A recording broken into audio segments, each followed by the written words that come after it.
جی تو اسی طرح حمیرہ حیات ہمارے ساتھ موجود ہیں, پہلی بار ہماری نشست میں آئی ہیں. حمیرہ حیات اسکالر ہیں اور شاعرہ بھی ہیں, انڈیا سے ہمیں جوائن کیا ہے, اور ہم خوش آمدید کہتے ہیں خاص کر کے حمیرہ حیات صاحبہ کو, پہلی بار ہماری نشست میں آئی ہیں. انشاءاللہ آگے بھی ہمارے ساتھ رہیں گی. خواجہ محمد اعظم صاحب موجود ہیں, ہمارے حلقہ اور مواصلات اور چراغ ہمیش کے بہت متحرک فعال رکن ہیں, ہمارے ساتھ رہتے ہیں اور کسی تعارف میں بتایا جائے فوٹوگرافی کے حوالے سے ان کا بہت کام ہے. مہاجبی آصف موجود ہیں, یہ بھی حلقہ ارباب ذوق مواصلات اسرار اور چراغ ہمیش کی بہت اہم رکن ہے, خود بہت اچھی شاعرہ اور افسانہ نگار ہیں. مسعود قمر صاحب حلقہ اور مواصلات اور چراغ ہمیش کے متحرک رکن ہے. ان کی گائیڈنس میں تو ہم چلتے ہیں, مسعود قمر صاحب کے گائیڈنس میں تو ہم چلتے ہیں, اور بہت اچھے شاعر ہیں, نثر بھی بہت اچھی لکھتے ہیں. نجمہ منصور صاحبہ نے ہمیں جوائن کیا ہے, بہت بہت بہت خوش آمدید. نجمہ منصور بہت اچھی شاعرہ ہیں اور ہم نے ان کے لیے السلام علیکم سب کو میری طرف سے بہت بہت سلام.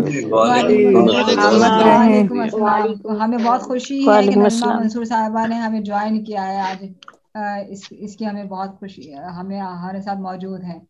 اسی طرح ہمیں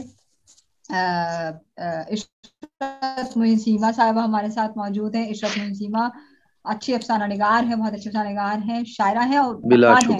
اور جس طرح سے یہ جرمنی میں یہ اور انور ظہیر ربٹ صاحب ادب کو اردو ادب کو فروغ دے رہے ہیں, یہ بہت بڑا کام ہے, یہ بہت اہم کام ہے. اور ہم ان سے اگر میں کہوں کہ ان کی مشاورت سے, ان کی اور انور ظہیر رہبری کی مشاورت سے ہم اپنے تمام پروگرامز کرتے ہیں, تو یہ کہنا بے جا نہ ہوگا. یہ تو بہت بہت خوش آمدید تمام دوستوں کو بہت خوش آمدید. تو ایسا ہے کہ پروگرام شروع کر رہی ہوں میں, اور اس سیشن کو جانے میں شاید 1 منٹ باقی ہے. ہاں 1 منٹ باقی. کیا اس سیشن کو جانے میں کتنا وقت باقی ہے؟ میرے پاس 6 منٹ دکھا رہا ہے. اچھا بس صحیح ہے, 6 منٹ باقی ہے. ٹھیک ہے. تو میں پروگرام بس شروع کر رہی ہوں, اور جیسا کہ آج کے پروگرام کا موضوع تنقید, تخلیق اور تنقید. جی اگر ہم اس کو اس طرح سے لیں کہ جیسا کہ پرویز شہریار صاحب نے اپنی نظم میں میرے ایک دوست نے پوچھا ہے, اس میں جب یہ لکھتے ہیں کہ میرے ایک دوست نے پوچھا ہے, اب میں اسے کیسے سمجھاؤں, شاعر اپنی عمر طبعی سے پرے ہوا کرتے ہیں. فکشن نگار پر شاعر کو اسی لیے فوقیت ہے کہ وہ ناقد کی منطق سے نہیں بلکہ اپنی منطق سے لکھا کرتے ہیں. بات یہ ہے کہ میں نے پرویز شہریار صاحب کی اس سطر کو موضوع اگر ہم بناتے ہیں کہ انہوں نے تو فاروقی صاحب کے موقف کو سیکنڈ کیا ہے کہ افسانہ نگار دوسرے درجے کا ہے, اور نقاد کے گرفت میں آ جاتا ہے, جبکہ شاعر کے کیا جو تنقید, جیسے کہ عبید اللہ علیم صاحب کہتے تھے کہ نقاد تیسرا آدمی ہوتا ہے, اور اس بات کو بڑا موضوع بنایا گیا ہے کہ نقاد کو کیا وہ ہے کہ وہ تخلیق پہ اپنا ججمنٹ, نقاد بعض اوقات باعث بھی ہوتا ہے. اور میں جیسے کہ آج کا موضوع یہ بھی کہ تحقیق, تو میں نے خود ایک جگہ لکھا تھا کہ بعض دفعہ نقاد بنا تحقیق کیے بس ایک رائے دے دیتے ہیں, ان کو تحقیق ان کا مسئلہ نہیں ہوتا. تو یہ سارے مراحل ہیں, اور اس کے باوجود, اس ساری باتوں کے باوجود ہم نقاد کے جو منصب کو رد تو نہیں کر سکتے. لیکن ایک بات جو یہاں آ رہی ہے جس پر میں بہت زیادہ میرے تحفظات ہیں اس بات کو لے کے, کہ جب ڈاکٹر پرویز شہریار اپنی نظم میں یہ کہہ رہے ہیں کہ جی افسانہ نگار پہ نقاد کی زد میں آ سکتا ہے, شاعر تو نہیں, تو یہ کیا بات ہو سکتی ہے؟ یہ تو ایسا, جبکہ ڈاکٹر پرویز شہریار خود بہت اچھے افسانہ نگار ہیں, اور وہ پھر بھی یہ باعث بات, جب میرے نزدیک تو یہ بات نہیں ہے, ایسا نہیں ہے. تو میں اس گفتگو کا آغاز کرتی ہوں, اور میں سب سے پہلے درخواست کرتی ہوں نسیم انجم صاحبہ سے کہ نسیم انجم صاحبہ آپ اس کو کس طرح سے لے رہی ہیں کہ یہ جو ڈاکٹر پرویز شہریار نے کی نظم کی جو لائن ہے اور موضوع بھی ہمارا یہی ہے کہ تو اس کو کس طرح سے لے رہی ہیں کہ کیسے افسانہ نگار کو کس طرح سے انہوں نے یہ کر دیا کہ جی نقاد وہ تو نقاد کی زد میں آ سکتا ہے لیکن شاعر کا تو بڑا درجہ ہے. کیا بات ہے یہ فاروقی صاحب کی بات کو کیسے سیکنڈ کر رہے ہیں آپ؟ تو فاروقی شمشاد فاروقی خود بڑا نام ہے تنقید کا.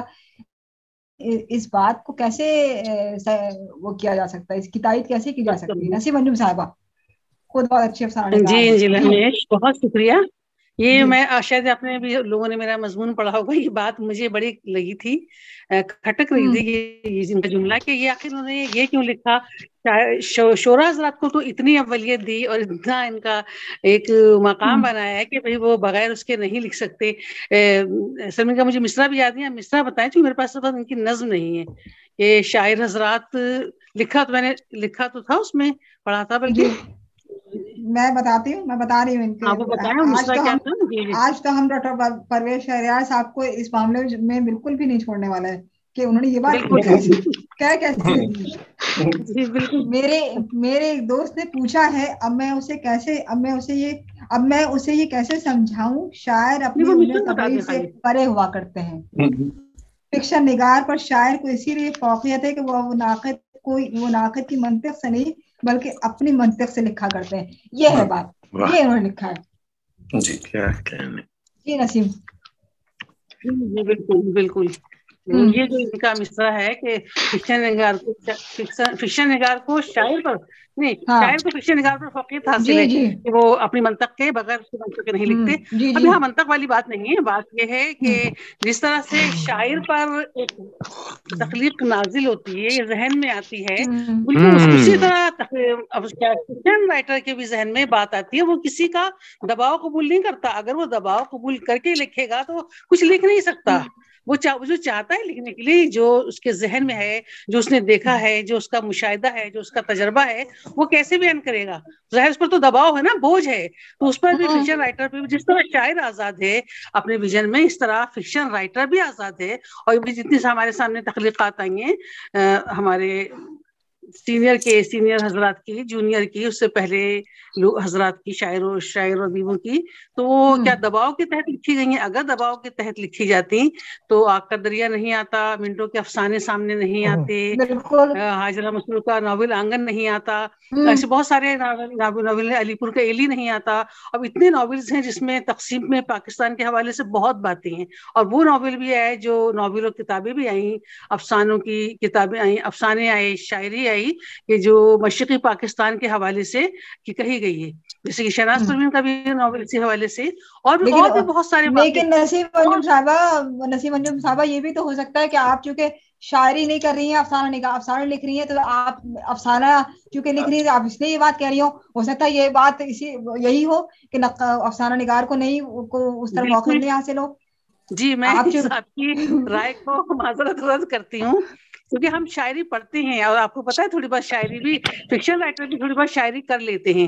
تو جب اگر کبھی مجھے تحریک ہوتی ہے کہ یہ میں لکھوں تو اپنے حد تک میں شاعری کر لیتی ہوں. کبھی نعتیہ شکل میں کرتی, کوئی میں نے سنائی بھی تھی, ہم کی شکل میں, کبھی معاشرتی مسائل کی شکل میں کوئی نظم لکھ دی. وہ ایک الگ بات ہے کہ میں شاعرہ کے طور پر سامنے نہیں آنا چاہتی ہوں. بس میں ظاہر ہے مجھے نثر نگاری سے تعلق رہا ہے شروع سے, میں وہی کر رہی ہوں, مجھے اس میں اطمینان بھی حاصل ہے. تو یہ بالکل بھی ہو نہیں سکتا, کسی بھی صورت میں نہیں ہو سکتا کہ شاعر تو آزادی کے ساتھ لکھ رہا ہے اور ظاہر اس پر دباؤ ہے بیچارے فکشن رائٹر پہ. یہ ممکنات میں سے ہے ہی نہیں. آپ پتہ ہے ڈاکٹر شہریار نے کیا, وہ خود جواب دیں گے کہ کیا سوچ کے انہوں نے جملہ لکھا کہ ان کو تو آج ہم اس میں رکھیں گے, چھوڑیں گے نہیں آج, اس بات پہ نہیں کریں گے ہم کہ انہوں نے یہ تو بالکل ایسی بات ہے کہ جو چونکہ خود بھی وہ افسانے لکھتے ہیں دو تین افسانے بہت اچھے افسانے ہیں. اسکاؤٹ گرل بہت افسانہ, بہت شاندار افسانہ ہے. Vipin parade relation with relation, یہ بھی بہت دونوں شاندار افسانے تھے. تو انہوں نے کیا دباؤ کے تحت لکھے؟ اگر دباؤ کے تحت لکھے ہوتے یہ افسانے تو کس طرح وہ ایسا ماحول پیش کر دیتے, ایسے الفاظ بیان کر دیتے اور ایسا پوری کہانی بیان کر دیتے اور ایسے لفظوں کا استعمال کرتے. نہیں کر سکتے تھے نا, عام طور پہ نہیں کرتے لوگ. کچھ لوگوں نے, میں نے کہا کچھ لوگوں کا میں نے سنا کہ وہ منٹوں سے بھی ملا رہے تھے. یہ منٹوں کے افسانے میں بھی اتنا ہی مطلب نا لفظوں کا استعمال ہے, ایسے ہی الفاظ کا. خیر ان کا اپنا اپنا انداز ہے. حقیقت نگاری کی پھر انہوں نے حقیقت نگاری کی ہے نا, سارا کا سارا حق پر لکھا ہے. جو دیکھا, جو ہمارے معاشرے میں ہو رہا ہے وہ لکھا ہے, اپنے پاس سے الفاظ نہیں لکھے. آپ ان کو لنک بھیج دیجیے لنک بھیج دیں ان کو. انجیلا مائک بند کر لیں آپ. ارے وہ آپ ان کو لنک بھیج دیں, میرے پاس وہ تو وہ ایڈ بھی نہیں آ رہی ہے صاحبہ. میوٹ کر لیجیے انجیلا صاحبہ. جی آپ گفتگو جاری رکھیے. جی تو ڈاکٹر شہریار نے من گھڑت قصے تو نہیں لکھے نا کہ ایسے لکھ دیے. انہوں نے معاشرے کی عکاسی کی ہے اور بھرپور عکاسی کی ہے. بڑے کھل کے لکھا ہے, جم کے لکھا ہے افسانے. یہی وجہ ہے کہ ان کے افسانوں کو سب نے پسند کیا اور بہت اچھے افسانے لکھے تھے. تو کوئی دباؤ تو نہیں تھا. پھر یہاں تضاد کیسے آ جاتا ہے؟ یہاں تو ایک تضاد آ گیا ہے نا بات میں کہ اس کی منطق سے نہیں لکھتے. میرے پاس تو اس وقت نظم بھی نہیں ہے کہ مصرع لکھا تھا کہ افسانہ نگار اور وہ اپنی منطق سے لکھتے. منطق کی تو اس میں ضرورت ہی نہیں ہے, تخلیق میں منطق ہوتی نہیں ہے, سچی بات یہ ہے. ہاں مضامین میں, کالم نگاری میں کچھ آپ مصلحت پسندی سے کام لے لیں, کسی کو اچھا لگے برا لگے, کوئی سوچ سمجھ کے الفاظ لکھیں. لیکن جہاں تک یہ افسانے ہیں, شاعری ہے, افسانے کی بات ہو رہی ہے, تو اس میں کوئی منطق کی ضرورت پیش نہیں آتی. جو ادیب, ناول نگار, فکشن رائٹر جو محسوس کرتا ہے, جو احساس کرتا ہے, اپنے ارد گرد کے ماحول کو دیکھتا ہے, تو وہ اس کو ہی اپنے قلم سبود قلم کرتا ہے ان حالات کو. اب یہ فنی باریکیاں تو وہ ایک لکھنے والا ہی سمجھ سکتا ہے. ویسے جوں کا تو کوئی نہیں لکھ سکتا کہ آپ نے کوئی واقعہ دیکھا قلم بند کر دیا, یہ ممکن نہیں ہے. ظاہر اس کے اندر فنی باریکیاں ہوتی ہیں, کردار نگاری ہوتی ہے, منظر نگاری ہوتی ہے, ماحول ہوتا ہے. تو سب کچھ انہوں نے جو لکھا ہے, ڈاکٹر شہریار کی جو میں نے افسانے پڑھے اس میں سب یہ چیزیں موجود ہیں جو ایک بہترین افسانے پر پورے اترتی ہیں ان کی کہانیاں. بہترین افسانے لکھیں. تو اب یہ اس سے آگے تو میں کیا کہوں, اتنا میں نے خیال ہے کہ میں نے ان کی منطق حوالے سے بات کی ہے. اب مزید تو یہی بتائیں گے یا اور لوگ کہیں گے جن لوگوں نے افسانے پڑھے. جی باب نسیم انجم صاحبہ, یہ منطق نسیم انجم صاحبہ نے سوال اہم اٹھایا ہے کہ کیا اتنے افسانے لکھے ہیں شہریار صاحب نے, 1-2 افسانے بھی افسانے لکھے ہیں, ان کی کتاب, ان کا پورا ایک کلیکشن ہے, تو کیا انہوں نے دباؤ میں آ کے لکھے ہیں افسانے؟ نقاد کے دباؤ, تنقید نگار کے دباؤ میں لکھے ہیں انہوں نے کہ جو یہ بات کہہ دی انہوں نے خود. ان کے جو انہوں نے تجزیے وہ کیے ہیں, تنقیدی مضامین لکھے ہیں منٹو اور عصمت پر, بیدی پہ, تو کیا یہ اس کو اس طرح سے لیتے ہیں؟ تو یہ بڑا اہم سوال ہے. اچھا, اس عرصے میں ہمیں امجد بابر صاحب نے بھی جوائن کیا ہے اور نجمہ منصور صاحبہ نے بھی جوائن کر لیا. نجمہ منصور صاحبہ کی اجازت کے بغیر میں نے جو ہے ان کو مہمان خصوصی کر دیا ہے, اس توقع سے کہ وہ جو ہے ہماری درخواست رد نہیں کریں گی. اچھا, نجمہ عثمان صاحبہ بھی ہمارے ساتھ موجود ہے. السلام علیکم نجمہ عثمان صاحبہ. تو بات یہ ہے کہ گفتگو کو آگے. اچھا انجیلا پلیز انجیلا میری بات سنیے گا. آج میں نا سامنے کی حیثیت سے شامل ہوئی ہوں. میں نے آج آپ لوگوں کی گفتگو سننی ہے. ثانی آپ کیا باتیں کریں گے, کیا میں تو ایک نرم سی وہ کیا ہلکی پھلکی سی نثری نظم نگار ہوں. تو مجھے تو آپ نا یہ تنقید جیسا خشک ٹاپک جو ہے نا اس میں میں آج میں سننے کے لیے آئی ہوں. میں آپ کی باتیں سنوں گی. ٹھیک ہے. ہم لیکن ہم شرکا سے بھی آگے ہم دوسرے سیشن میں گفتگو کریں گے. اس عرصے میں ہمیں نجمہ عثمان اور امجد بابر بھی ہمارے ساتھ موجود ہیں. اور میں یہ کہہ رہی, ڈاکٹر عالیہ کا نمبر میرے پاس ایڈ نہیں ہے. ڈاکٹر عالیہ جوائن کرنا چاہ رہی ہے. اگر ان کے پاس ڈاکٹر عالیہ کا نمبر موجود ہے ان کو یہ لنک بھیج دیں پلیز. جی بہتر, میں بھیجتی ہوں. جی بہت شکریہ. تو اب ایسا ہے کہ ہاں آگے بڑھتے ہیں. یہ جو بات اسرار گاندھی صاحب آج کی ہمارے نشست کے مہمان خصوصی ہیں, ان سے میں گفتگو کا سلسلہ آگے بڑھاتے ہیں کہ اسرار گاندھی صاحب یہ بات آپ خود افسانہ نگار ہیں اور میں اگر یہ سب کہوں کہ افسانہ نگار ہیں تو کیا آپ باعث ہو کے یہ بات رد کریں گے یا کچھ تحفظات کے رد؟ باعث تھوڑا سا ہارش لفظ ہے، کچھ تحفظات کے ساتھ آپ اس بات کو رد کریں گے ڈاکٹر پرویز شہریار کی، یا تائید کریں گے ان کی بات کی کہ کیا افسانہ نگار نقاد کے دباؤ میں آ کے لکھتا ہے اور شاعر آزاد ہے؟ پھر بھی یہ کیا بات ہے؟ اس طرح تو شاعر بھی دباؤ میں لکھ سکتا ہے، یہ کیا بات ہو سکتی ہے؟ جی اسرار گاندھی صاحب مائک انمیوٹ کیجیے. اسرار صاحب افسانہ نگاروں پر کو انہوں نے وہ کر دیا ہے. جی اسرار صاحب کا مائک انمیوٹ نہیں ہے. اسرار گاندھی صاحب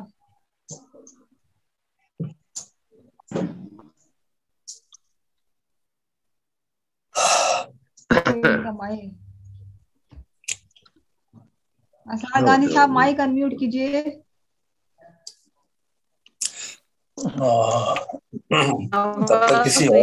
میں کچھ عرض کروں کیا؟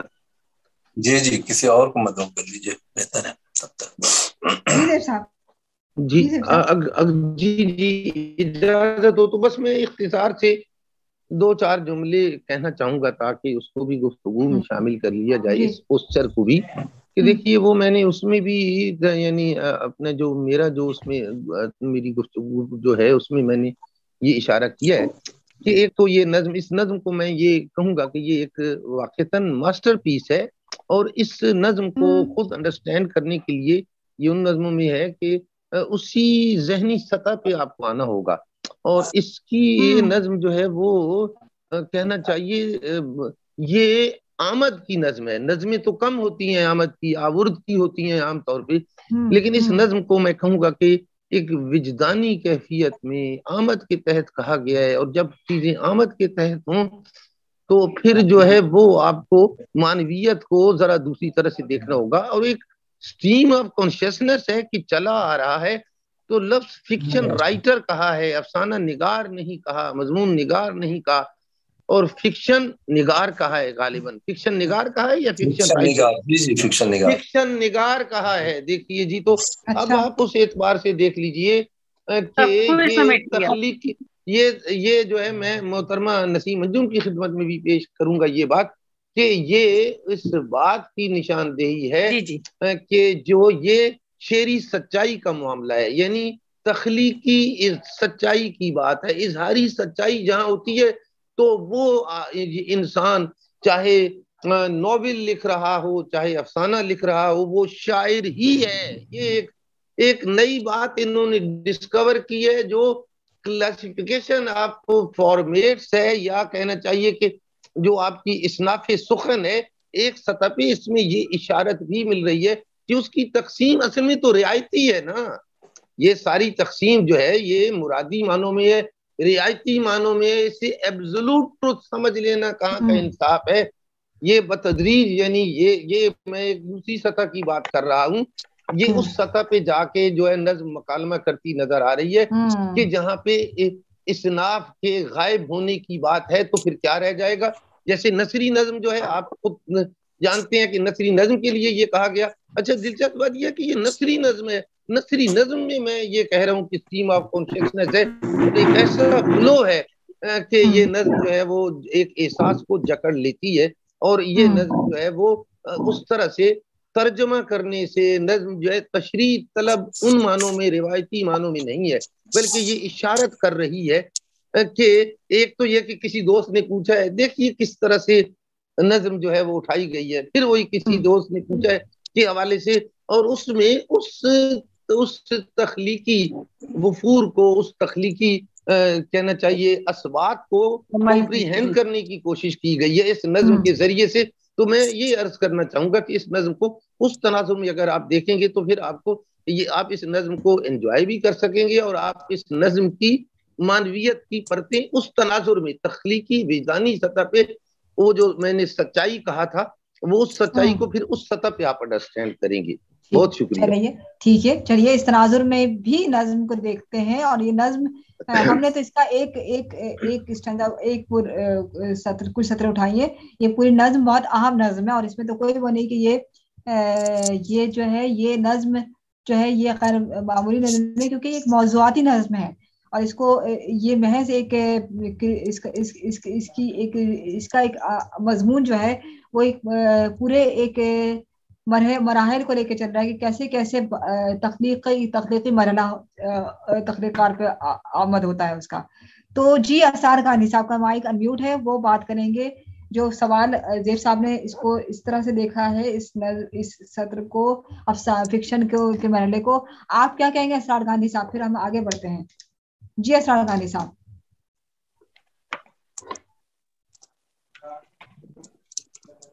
اسرار غانی صاحب نے دوبارہ آپ مائک میوٹ نہ کیجیے. اسرار غانی صاحب 10 منٹ لگتے ہیں آپ کو انمیوٹ کرنے میں. اللہ کے واسطے مائک انمیوٹ کر لیجیے اسرار غانی صاحب.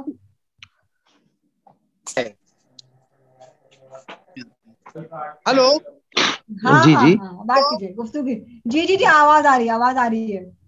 آپ سنیے, اب میں یہ کہہ رہا تھا یہ جو پرویز شہریار صاحب نے یہ کہا کہ صاحب شاعری بڑی چیز ہے, جو اپنا خیال ہو سکتا ہے, تو شاعری کرنا زیادہ آسان لگ رہا ہوگا, اس لیے بھی شاید یہ بات کہہ رہے ہیں. اچھا صحیح ہے. دوسری بات یہ ہے کہ فاروقی صاحب جنہوں نے یہ بات کہی تھی, جس کا انہوں نے حوالہ دیا ہے, انہی فاروقی صاحب نے آگے چل کر کتاب لکھی افسانے کی حمایت میں. انہوں نے یہ کتاب لکھی تھی. تو اب وہ میں نے فاروقی صاحب سے پوچھا کہ بھائی آپ نے پہلے تو یہ کہا کہ وہ دوسرے درجے کی چیز ہے, اب آپ افسانے کی حمایت میں اپنی کتاب لکھ ڈالی. تو کہنے لگے بھائی دیکھو تجربے کے تحت بہت سی چیزیں بدلتی رہتی. تو مجھے پہلے ایسا ہی لگتا تھا, لیکن اب ایسا نہیں لگ رہا ہے. تو جو یہ ہمارے تنقید نگار ہیں, کئی بار اپنی باتیں بدل دیتے ہیں, کاٹ دیتے ہیں, اور پھر یہ کہتے ہیں بھائی میرا تجربہ بات صحیح ہے. تو یہ بات یوں دیکھنا چاہیے. دوسری بات یہ ہے کہ ان کی میں نے کہانیاں پڑھی, میں نے شاعری بھی پڑھی ان کی, مجھے تو کہانیاں زیادہ اچھی لگی. یہ میری اپنی فیلنگ ہو سکتی ہے, غلط بھی ہو سکتی ہے. ان کی کچھ کہانیاں تو بہت ہی اچھی کہانیاں میں نے پڑھی. تو مجھے لگتا ہے ان کی یہ بات قطعی غلط ہے, مطلب میرے حساب سے کہ وہ شاعری بڑی چیز ہے اور کہانی نمبر 2 پر آتی ہے. یہ this is something very wrong and I don't agree with it. اچھا ٹھیک ہے شہریار صاحب, سوچیے گا اس بات پر, بہت بار سوچیے گا. نہیں سوچوں گا میں, پہلے سے میرا موقف جو ہے طے ہے انشاءاللہ. چلیے بات کروں گا اس پہ. سوچیے. جی ہم آپ کو بالکل زحمت دیں گے. اچھا اسرار غانی صاحب نے تو ایک اور بات اٹھا دی. اب اس پننے پہ آتے ہیں کہ سے جب اسرار غانی صاحب نے پوچھا کہ آپ نے تو یہ بات پہلے کہی تھی اور اب آپ یہ افسانے کی حمایت پہ لکھ رہے ہیں, تو فاروقی صاحب نے کہا تو فاروقی صاحب نے کہا کہ تجربہ بعد میں دوسرا بھی ہو سکتا ہے. تو یہ جو نقاد کا یہ جو رویہ ہے فاروقی صاحب, کوئی دوسری رائے نہیں کہ شمشان فاروقی کے کسی نظریے سے اختلاف تو کیا جا سکتا ہے, کسی بات سے اختلاف تو کیا جا سکتا ہے, مگر شمشان فاروقی تنقید میں ایک بہت اہم اور بڑا نام ہے. اس میں تو کوئی دوسری رائے ہو ہی نہیں سکتی. اردو ادب اور دنیا بھر میں ان کا ایک بہت اہم مقام ہے شمشان فاروقی کا. تو نصر ملک صاحب فاروقی صاحب ایک بات میں کرنا چاہ رہی ہوں یہاں پہ. جی نجمہ صاحب. جی ہاں, یہ ابھی بات ہو رہی ہے نا نقاد کے حوالے سے, تو میں کہ ان کا موقف بدلتا رہتا ہے, یہ بات بالکل درست ہے. بات یہ کہ آپ دیکھیں جیسے ڈاکٹر وزیر آغا نے شروع میں کہا کہ نثری نظم جو ہے وہ شاعری نہیں ہے, اس کو نثر کی توسیع کہا جا سکتا ہے. ٹھیک ہے, تو بعد میں انہوں نے اس رائے کو چینج بھی کیا. پھر انہوں نے اپنے اوراق میں نثری نظمیں بھی شامل کی, پھر انہوں نے خود بھی نثری نظمیں لکھی. تو اس طرح میرا خیال ہے کہ جو تنقید کرنے والے ہوتے ہیں ضروری نہیں ہے کہ وہ ایک موقف انہوں نے کہا اپنایا ہے تو پھر اینڈ تک اس پہ قائم رہے. اس میں تبدیلی وقت کے ساتھ ساتھ حالات کے ساتھ ساتھ آ سکتی ہے. میرا خیال بالکل بالکل بالکل بالکل مناسب بات ہے، یہ بالکل مناسب بات ہے، بالکل اس بات کو لے کے چلتے ہیں، اس کو ہم کرتے ہیں. میں صرف ایک جملہ کہتا ہوں کہ ہوتا یہ ہے کہ یہ جتنے بڑے ادیب یا جتنے بڑے دانشور ہیں، جب کسی بات کا سٹینڈ لیتے ہیں شروع میں، تو اس کی تشریح بہت بڑے پیمانے پہ ہوتی ہے. وہ اس کے اپنے حق میں دلائل بھی بڑے بڑے دیتے ہیں اور اپنے دوست احباب سے بھی مضمون لیکن جب وہ اس کو چینج کرتے ہیں، جب اس میں تبدیلی لاتے ہیں، تو وہ پھر وہ تبدیلی، وہ اعتراف جو ہے وہ اس طریقے سے نہیں کرتے جس طریقے سے انہوں نے پہلے کسی اقدام کی حمایت کی. اکثر یہ ہوتا ہے کہ وہ وزیر آغا صاحب جو تھے انہوں نے نسی نظم کے خلاف بات کی اور یہ وہ، لیکن جب وہ لکھنے لگے تو وہ آہستہ سے چپکے سے نظم لکھ کر آرام سے چلیں. صحیح ہے، صحیح، بالکل.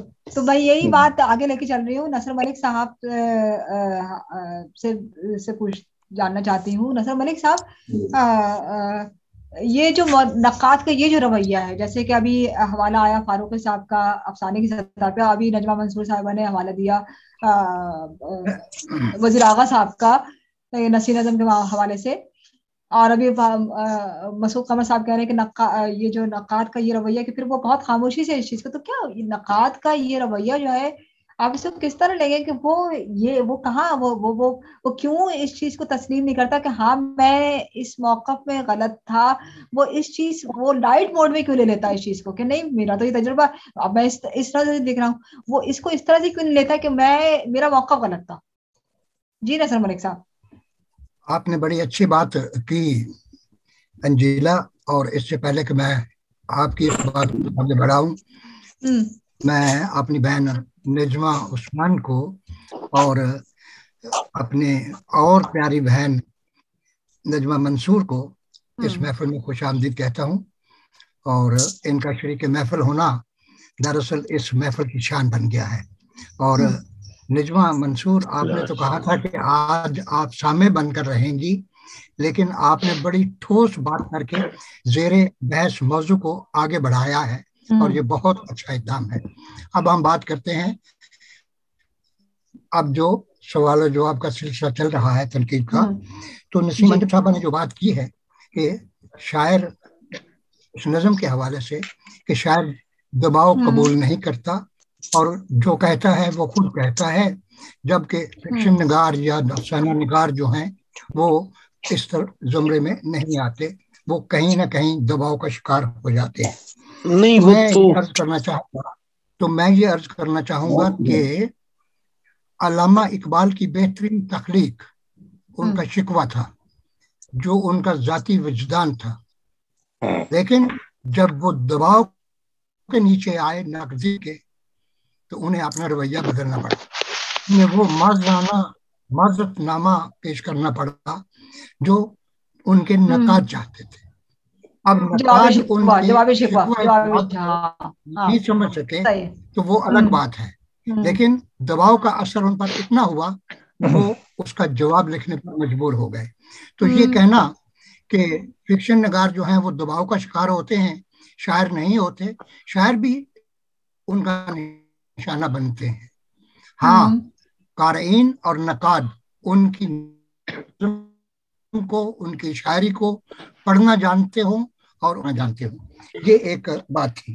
اور زیب اسکار نے بڑی خوبصورت باتیں کہی ہیں، میں کیا اس بات کو آگے بڑھاؤں کہ نظم کو سمجھنے کے لیے بعض اوقات بلکہ اکثر اوقات شاعر کی اپنی ذہنی سطح پر قاری کو آنا پڑتا ہے، اور خاص طور پر نقاد کو یہ نہیں دیکھنا چاہیے کہ اس نظم کے بارے میں لوگ کیا کہہ رہے ہیں یا اس نے کیا سنا ہے یا وہ یہ کیسی ہو سکتی ہے. نہیں، اس کو ایک ایک مصرے پر، ایک ایک سطر پر، اور خاص طور پر بین السطور دیکھنا چاہیے کہ یہ نظم کہہ کیا رہی ہے.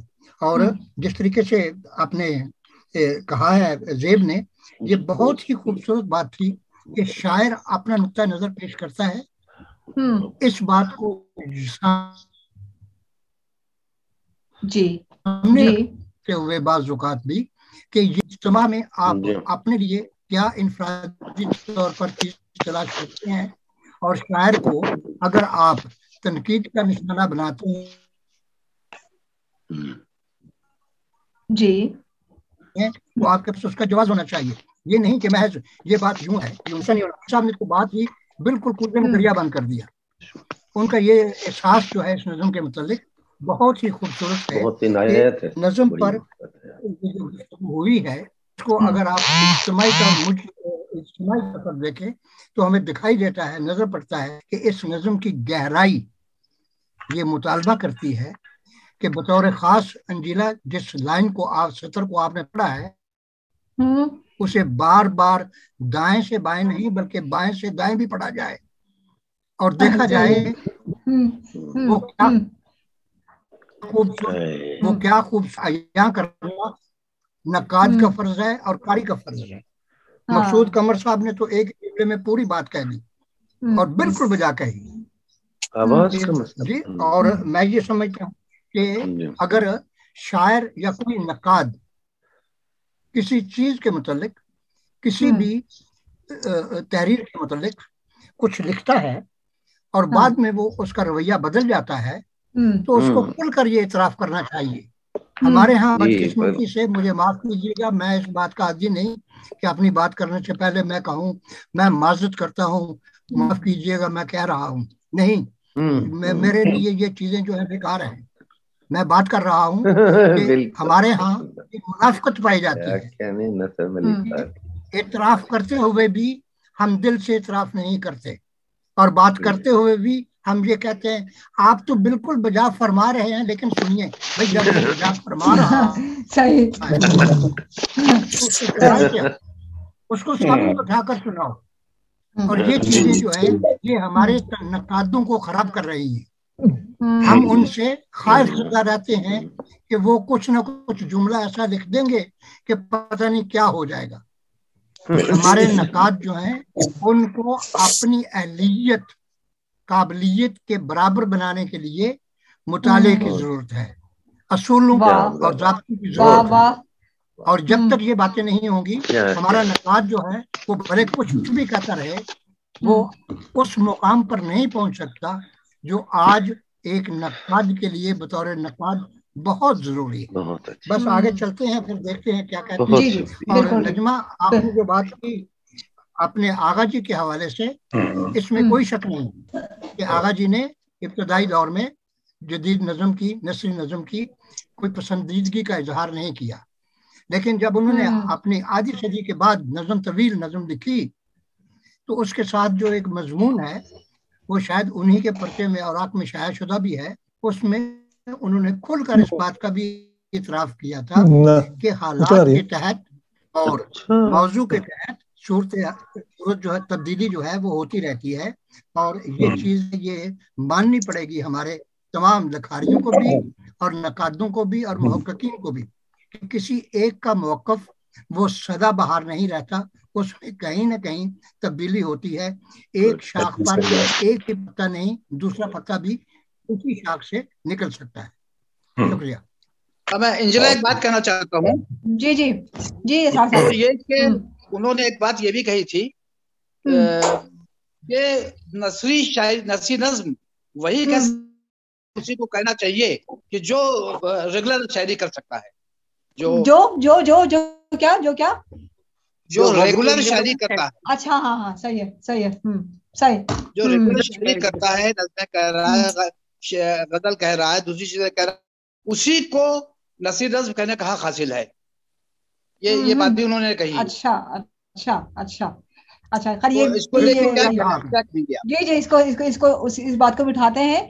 اچھا ایسا ہے کہ 4 منٹ رہتے ہیں سیشن کو جانے میں. جب اگر یہ لنک ایکسپائر ہو جائے تو اسی لنک پہ دوست احباب دوبارہ جوائن کر لیں. اس عرصے میں مہر زہری صاحبہ نے بھی ہمیں جوائن کیا ہے، ڈاکٹر عمیر احمد خان نے بھی ہمیں جوائن کیا ہے، راشد جاوید احمد صاحب نے بھی ہمیں جوائن کیا ہے، اور آئف ہمارے ساتھ موجود ہے. کیا یہ ڈاکٹر عالیہ ہیں؟ اپنا تعارف کروا دیں تو ہمیں اندازہ ہو جائے گا کہ آئی فون سے کون موجود ہے ہمارے ساتھ. ان کا مائک بھی میوٹ ہے اور ویڈیو بھی آف ہے. آئی فون. جی السلام علیکم. وعلیکم السلام. سبھی کو میرا سلام. اور میں ڈاکٹر عالیہ. جی ڈاکٹر عالیہ السلام علیکم. جی وعلیکم السلام. خوش آمدید.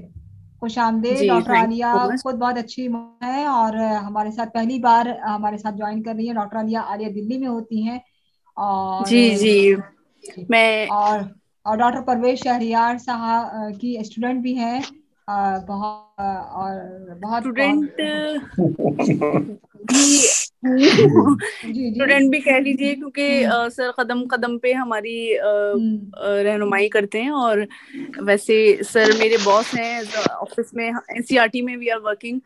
اور جی تو میں ایک کالج میں پڑھا بھی رہی ہوں, امبیڈکر کالج میں ایز اے گیسٹ ٹیچر ہوں وہاں, اور تھوڑا بہت لکھتی پڑھتی ہوں.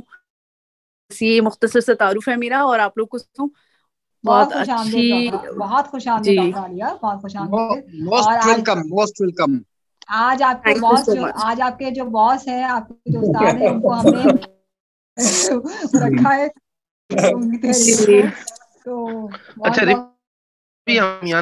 رفت اسلام صاحب, جی رفت اسلام صاحب موجود ہے ہمارے ساتھ. السلام علیکم رفت اسلام صاحب.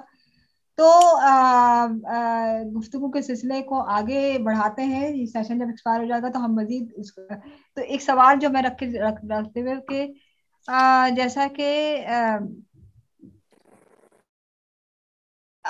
کہیں ایک بات کہی تھی, اور ابھی جیسے کہ نصر ملک صاحب نے اس بات کو کہا بھی ہے, اس بات کو حوالہ دیا ہے. عبید العلیم صاحب نے ایک جگہ کہا تھا کہ نقاد تیسرا آدمی ہوتا ہے. تو یہ ظاہر ہے تخلیق کار جب اس بات عبید العلیم یا کوئی بھی تخلیق کار اس بات کو اس لیے کہہ رہا ہے کہ بعض دفعہ کیا ایسا ہوتا ہے کہ نقاد انصاف کے تقاضوں سے, انصاف تو پوری طور پہ ویسے بھی نہیں ہو سکتا لیکن کافی حد تک باعث ہو جاتا ہے. کئی جگہ فاروق صاحب بھی ایسا لگا کہ وہ باعث ہوئے ہیں کہ کسی کو اگر چڑھانا ہوا تو بہت زیادہ اوپر کر دیا کہ شاید وہ اتنا اہل نہیں تھا, اور کسی کو اگر ہدف پہ لینا ہوا تو بہت زیادہ ہدف نشان اس پہ لے لیا. تو یہ ایسی بھی صورتحال ہو سکتی ہے. تو اس سوال کو ہم لے کے آگے چلیں گے.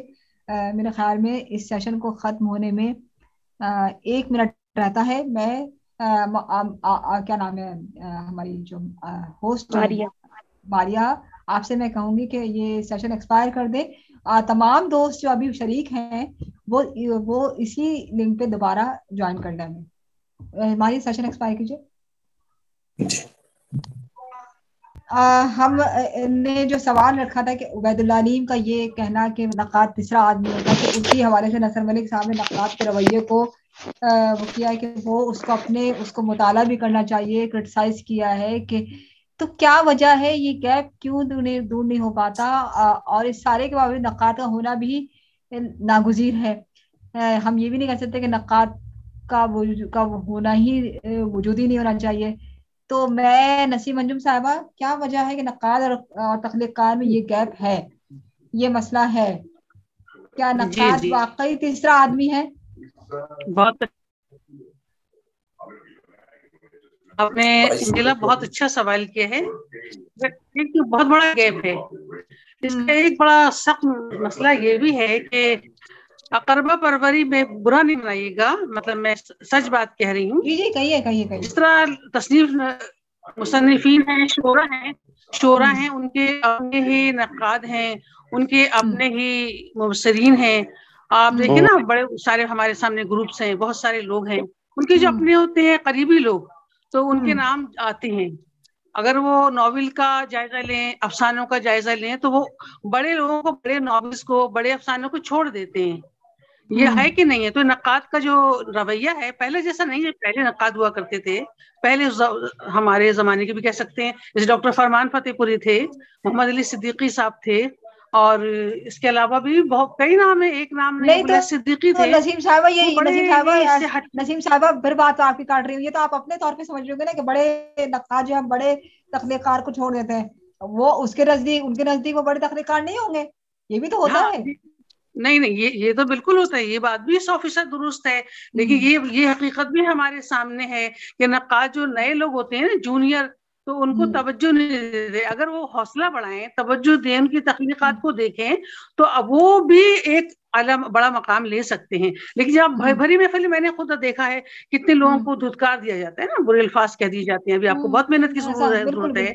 ابھی آپ کو کتنے بلا لیا, تو پھر یہ بہت اچھی ہوتا ہے نا, بہت ساری چیزیں ہمارے سامنے آتی ہیں, افسانے آتے ہیں, شاعری آتی ہے, اس پر بھی لوگ اچھے کمنٹس نہیں دیتے, نقاد آنے نہیں دیتے, نئے آنے والوں کو تو آنے نہیں دیتے, نئے آنے والوں کو تو آنے نہیں دیتے, یہ بات صحیح ہے, آنے ہی نہیں دیتے. تو یہ وہ اپنی آنکھوں سے کے دیکھا بھی حال ہے, سنا بھی ہے, پڑھا بھی ہے, کیونکہ میں بھی تقریبات اٹینڈ کرتی ہوں, میں بھی اس رویے کو دیکھتی ہوں. ان کی کتابوں میں کوئی تذکرہ نہیں ہوتا, اگر انہوں نے پہلی کتاب لکھ دی وہ اس کو لکھ دیا. تو ہم ڈاکٹر سلیم اختر جیسے بھی نقاد موجود تھے, اللہ کو جنت میں جگہ عطا فرمائے, اور احمد حمدانی صاحب تھے, ہے نا, بہت سارے ایسے لوگ تھے جو مخلص تھے, انہوں نے چیزوں کو توجہ سے دیکھا, پڑھا, کوئی اچھی چیز نکالی اس میں سے. انور صدیق تھے وہ, ان کے بارے میں کچھ چیزیں ایسی ہیں جو لوگوں کو, بہت سے لوگوں کو پسند نہیں ہے. سید انور تھے, کمانڈر انور جن کو کہا جاتا تھا, وہ ہر چیز کو دیکھتے تھے, چاہے وہ بری رائے دے دیں لیکن وہ دیکھتے ضرور تھے. مشرف احمد تھے, ڈاکٹر مشرف اچھا احمد, وہ حوصلہ افزائی ڈاکٹر مشرف احمد تھے, بڑا حوصلہ بڑھاتے تھے. آج وہی لوگ بہت آگے ہیں, اور وہ لوگ جو اقربا پروری کا شکار تھے یا ہیں, تو وہ اتنا آگے نہیں بڑھ سکے. لوگوں کی آپ چند لوگ آپ کی تعریف کر رہے ہیں, وہ چیز نہیں ہے جس کو آپ سراہ رہے ہیں, جس کو آپ بڑی اہمیت دے رہے ہیں, لیکن پھر وہ رد ہو جاتی ہے چیز, دوسرے لوگ اس کو نہیں دیتے.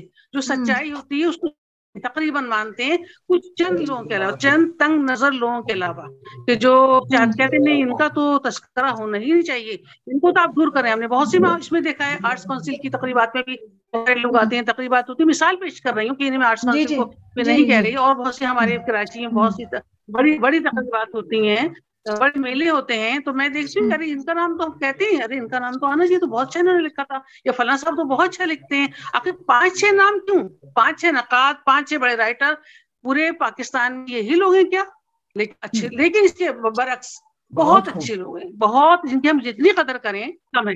بہت اچھے لوگ ہیں جو ہیں اور ان کی چیزوں کو آگے بڑھاتے ہیں اور حوصلہ بڑھاتے ہیں. سلطان جمیل نسیم صاحب کا انتقال ہو گیا. شروع میں جو بھی افسانے لکھتے تھے, میں بھی ظاہر ہے ان کے سامنے جونیئر تھی, تو وہ کوئی بھی چیز ہوتی تھی وہ بھری محفل میں بھی اس کا تذکرہ کرتے, اور کوئی مضامین ہوتے پوچھتے. تو اسی لیے گیپ ہے نقادوں کے تخلیق کاروں کے درمیان میں, اور جونیئر سینئر کا سلسلہ آ جاتا ہے. تو یہ تنگ نظری میں سمجھتی ہوں یہ ہے, تنگ نظری کے سوا اور کچھ بھی نہیں ہے. ٹھیک ہے, ٹھیک ہے, اگر یہ حوصلہ بڑھائیں تو یہ لوگ آگے آ جائیں گے جو پیچھے ہے. ایسا ہے, ایسا بالکل ہے کہ جو نئے لکھنے والے ہوتے ہیں, نئے لکھنے والے ہوتے ہیں, جینون لکھنے والے. انجیلا, میں بولنا چاہوں گی اس وقت تھوڑا سا. جی نجمہ, نہ چاہتے ہوئے بھی مجھے بولنا.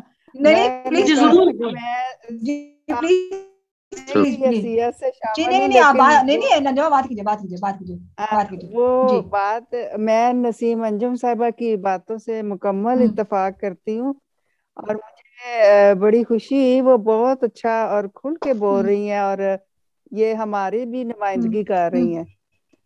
بات یہ کہ میں نے خود یہ چیزیں دیکھی ہیں, حالانکہ میں ان محفلوں میں, ان جگہوں پہ اتنا زیادہ نہیں جاتی ہوں, لیکن میں نے خود دیکھا ہے کچھ جگہوں پہ ایسے کہ بہت اچھا لکھنے والے, ہمارے مضافات میں بہت اچھا لکھنے والے ہیں, لیکن انہیں کوئی آگے نہیں آنے دیتا. اور جو وہی سینئر جو چند نام ہیں, وہی انہی کی چیزیں ہیں, انہی کو سب لوگ آگے کرتے ہیں. ان بیچاروں کی تو جرت نہیں ہے وہ آگے ہو کے اپنی چیز بھی پیش کر سکے. تو یہ چیزیں جو ہیں, یہ ہمارے نقاد میں کو دیکھنا چاہیے, ان چیزوں سے بالاتر ہو کے میرا خیال ہے اسے سوچنا چاہیے. بہت سے ہمارے لوگ جو انہوں نے نام لیے ہیں, ان میں بہت اچھے لوگ ہیں جنہوں نے واقعی تنقید کی ہے, لیکن بعض لوگ جو ہیں وہ انتہائی وہ صحیح اقربا پروری کرتے ہیں, اس سے ہمیں انکار نہیں ہے, اور یہ بالکل سچ بول رہی ہے, اور صرف میں اس میں دو رائے ہی نہیں ہے کوئی, اور یہ بالکل ان کی حقیقت پہ مبنی بات ہے. بالکل صحیح. ماریا, آپ کچھ بات کہہ رہی ہیں؟ جی, میں صرف یہ کہنا چاہ رہی ہوں کہ ابھی نسیم انجم صاحبہ نے اور نجمہ صاحبہ نے جو کہا کہ ہر ادیب کا اپنا ہی قاری ہے اور ان کا اپنا ہی مبصر ہے, اور بنے ہوئے ہیں, تو کیا یہی وجہ نہیں ہے کہ لوگوں نے گروپ اسی وجہ سے بنا لیے ہیں کیونکہ جیسے نئے لکھنے والوں کو اگر آگے نہیں آنے دیا جائے گا تو ایک وقت کے بعد وہ اپنے گروپس بنا لیں گے, اور اپنے ہی مبصر اور اپنے ہی قاری پیدا کریں گے جب تک جگہ نہیں دیں گے. ایک کی وجہ شاید یہ بھی ہو سکتی. جی بالکل. اچھا ایسا ہی بالکل ٹھیک بات, یہ بات صحیح ہے کہ جو نئے لکھنے والے ہیں ان کو آسانی سے آنے, جنون نئے لکھنے والے کو آسانی سے آنے نہیں جاتا. ایسا بھی ہے کہ وہ لوگ جن کا آج بہت نام ہے, بہت اہم اس پر ہے, جن کو لوگ دنیا مانتی ہے, جب وہ نئے آ رہے تھے, جب وہ اپنا مقام نئے آئے تھے ادب میں, تو ان کے سینئرز نے ان کو آنے نہیں دیا, بہت ان کو وہ کیا اور ان کی بہت حوصلہ شکنی کی. یہ بات فیکٹ ہے, ایسا ہے. لیکن یہاں میں ایک بات اور سوال رکھنا چاہوں گی. اسرار گاندھی صاحب موجود ہیں. اسرار گاندھی, میں نے شروع میں ان کے حوالے سے کہا تھا کہ یہ گائیڈنس دیتے ہیں اس کی نئے لکھنے والوں کو کہ اور رہنمائی کرتے ہیں اور حوصلہ افزائی کرتے ہیں. تو میں یہ بات ذرا رکھنا چاہوں گی, ایک متنازع بات کہی تھی افتخار عارف صاحب نے. میں افتخار عارف صاحب کا حوالہ دے رہی ہوں, اور جس پر کافی زیادہ لیدے ہوئی تھی خاص کر کراچی میں, کہ جی کراچی میں تو جس کو اٹھاؤ وہ شاعر بنا پھر رہا ہے, یعنی وہ شاعر ہے نہیں, جس کو وہ جو ہر کوئی جو اسٹیج پہ چڑھ گیا وہ شاعر ہے, جبکہ وہ اس کو شاعری کی الفبے بھی نہیں پتا ہوتی. اچھا, افتخار عارف صاحب کی اس بات سے کافی زیادہ لوگوں نے کرٹیسائز کیا تھا افتخار عارف صاحب کی اس بات کو, کراچی میں خاص کر کے, کہ یہ افتخار عارف صاحب نے کیا بات کہہ دی. میں نے بھی افتخار عارف صاحب کی بات سنی تھی, اور افتخار عارف صاحب کی اس بات سے اختلاف کرنے کے بجائے اتفاق کیا تھا. اس لیے نہیں کہ مجھے مسئلہ یہ ہے کہ کراچی تو ہمارا, اس میں کراچی اور لاہور اور پنڈی کی بات نہیں ہے. بات یہ ہے کہ نیا اس کی حوصلہ افزائی کی جائے, اس کو آگے آنے دیا جائے جو جنون لکھ رہا ہے. اور یہ بڑی زیادتی ہوتی ہے کہ جنون لکھنے والوں کو آگے نہیں آنے دے گا. مگر یہ بھی تو ساتھ ہی چل رہا ہے اسرار گاندھی صاحب اور زیب اسرار صاحب, یہ بھی تو ساتھ ہی چل رہا ہے کہ جو بالکل لکھنا نہیں جانتے, جن کو کچھ پتا نہیں ہے, ان کو وہ بھی شاعر ہو گئے, ان کو بھی مختلف فورم پہ وہ کر دیا گیا. اور اس کی وجہ سے اس وجہ سے نئے جو جنون لکھنے والا ہے وہ پیچھے ہو گیا. یہ بھی تو ہوا ہے. بالکل آپ صحیح. اور فہرستیں مرتب کی جاتی ہیں تو سبھی کے نام ایک ساتھ لکھ دیے جاتے ہیں. تنقید بھی ایک تو یہ تو المیہ ہے, المناک صورت ہے.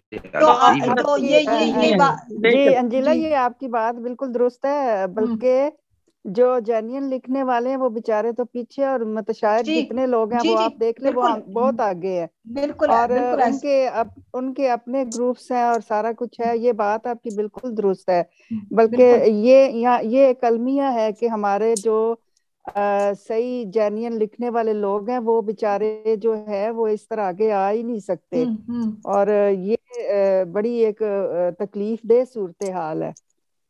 تو یہی بات تو ہے. تو یہ بات یہاں صرف پاکستان میں نہیں, انڈیا میں بھی. تو اسرار گاندھی صاحب کیا کہیں گے کہ یہ بات ٹھیک ہے, نئے لکھنے والوں کو آنے دینا چاہیے, سینئرز کو ان کو وہ نہیں کرنا چاہیے. مگر یہ بات بھی تو ہے اسرار صاحب کہ ایسے بھی تو لوگ ہیں جو لکھنا جانتے نہیں, ان کو مختلف لابیز کی بدولت یا پبلک ریلیشن کے سبب ان کو آنے دیا گیا, اور اس کی وجہ سے واقعی جو جانور لکھنے والا ہے اس کو پیچھے ہو گیا. تو اس رویے کو آپ کیا کہیں گے اسرار گاندھی صاحب؟ میں ابھی بھی آیا ہوں, اس لیے میں سن نہیں سکا. ابھی بھی آیا ہوں, میں پانی پینے گیا تھا. گاندھی صاحب میرا سوال یہ ہے کہ بات یہ ہو رہی تھی, جو یہ بات اٹھی تھی کہ نئے لکھنے والوں کو, نجمہ منصور نے بھی بات اٹھائی, نسیم منجو نے بات اٹھائی کہ نئے لکھنے والوں کو آنے, جو سینئر جو نقاد ہے وہ آنے نہیں دیتا. ایسا ہوا ہے, بالکل ایسا ہوا ہے کہ بعض دفعہ میں یہ بات کر رہی ہوں کہ جو جن کا بڑا نامور لوگ ہیں, جو ان کو وہ جب نئے آ رہے تھے ادب میں, ان کو اس وقت کے سینئر لوگوں نے آنے نہیں دیا. ایسا ہوا ہے, بالکل ہوا ہے. مگر میں یہ بات بھی کہہ رہی ہوں کہ جیسا کہ یہ بھی تو ہوا ہے, یہ بھی تو ساتھ ہی چل رہا ہے ہندوستان پاکستان دونوں جگہ, کہ ایسے بھی لوگ ہیں جو لکھنا نہیں جانتے, جن کو پتہ ہی نہیں اردو ادب کے الف بے سے واقف نہیں, ایک صحیح لفظ بھی وہ ادائی نہیں کر پاتے. وہ ان کو شاعر مان لیا گیا, ان کو وہ کر لیا گیا. اسی پہ افتخار عارف صاحب نے یہ کہا تھا کہ انہوں نے کراچی کا حوالے دیا, لیکن میں سمجھتی ہوں اور ساری جگہوں پہ ایسا ہے. تو کہ ان کی وجہ سے لوگ ہیں, ان کو جگہ مل گئی, اس وجہ سے بھی نئے لکھنے والے, جینین لکھنے والے ہیں, ان کو. تو ایسا ہوا, یہ اس رویے کو آپ کیا کہیں گے کہ ایسا بھی تو ہوا ہے کہ بالکل فیک؟ یہ جو آپ کہہ رہی ہیں میں اس سے 200% متفق ہوں. ایک بات. دوسری بات یہ کہ ہندوستان میں اس وقت تنقید کی بہت ہی بری حالت ہے. آپ کو زیادہ تر تنقید نگار بے ایمان ملیں گے, ڈس آنیسٹ ملیں گے, زیادہ تر لوگ ایسے ہی ہیں. بہت بڑی تعداد میں ایسے لوگ ہیں, مطلب باقاعدہ سے دکانیں کھلی ہوئی ہیں. یہ پرویز شہریار صاحب بھی جانتے ہوں گے کہ آپ جائیے اپنی تھیسس 1 لاکھ روپے دیجیے, لکھنا لے کے چلے آئیے, اگلے دن جمع کر دیجیے, آپ ڈاکٹر ہو.